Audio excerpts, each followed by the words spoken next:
Imagine diving into an ocean with no fish you recognize. No sharks, no whales, no dolphins, only towering shells longer than cars, scorpions the size of humans, and armored fish with jaws strong enough to crush bone like paper.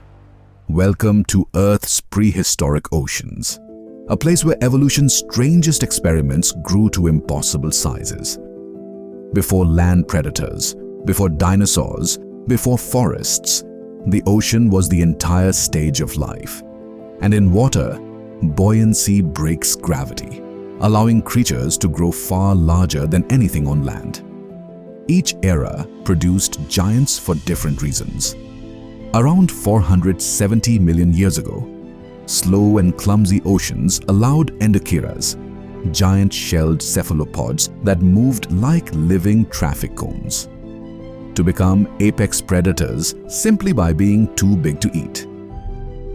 But when faster predators evolved, endocheras became outdated and vanished, leaving space for new giants like eurypterids, the massive sea scorpions that grew huge through intense arms races of claws and competition.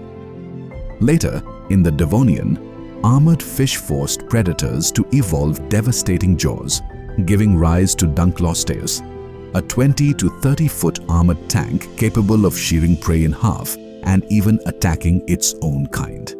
In the Cretaceous, warm, food-rich oceans birthed giant reptiles, mosasaurs, plesiosaurs, elasmosaurus, and the enormous turtle Archelon. Supported by abundant prey, massive reefs, and fierce competition.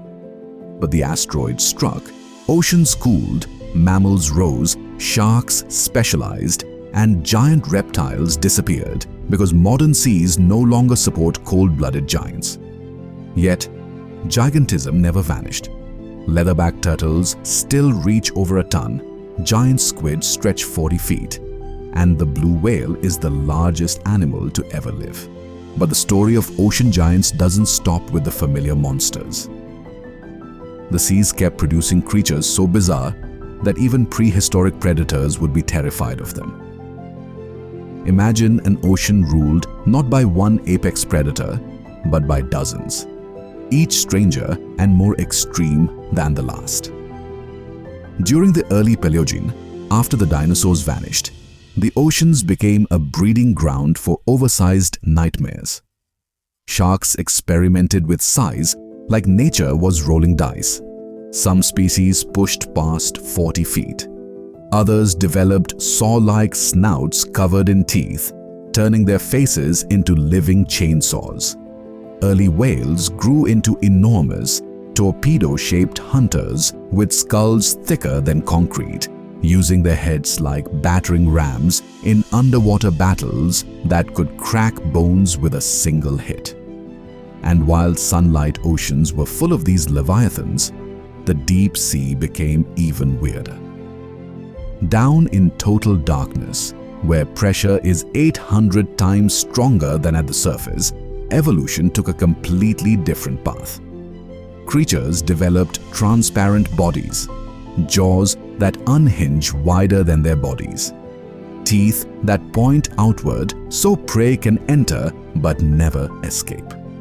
Some fish, like the gulper eel, could swallow animals bigger than themselves because their stomachs stretched like balloons. Others, like the dragonfish, glow with red bioluminescence, a wavelength almost no creature can see, allowing them to hunt completely invisible to their prey.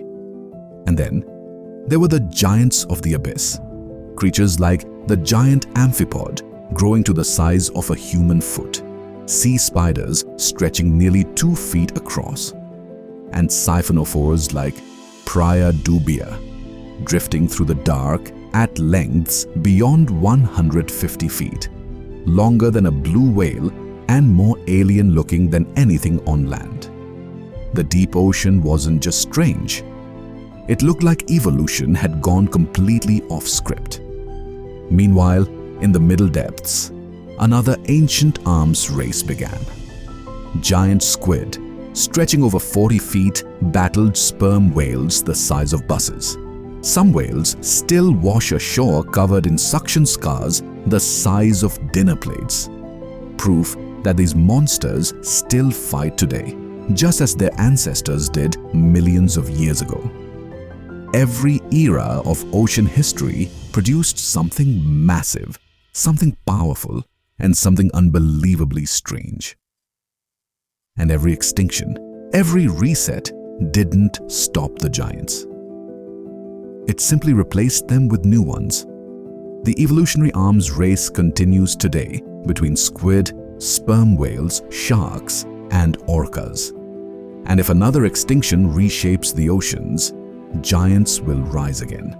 Maybe cephalopods, maybe sharks, maybe even giant dolphins, because the ocean has always rewarded size, and it always will.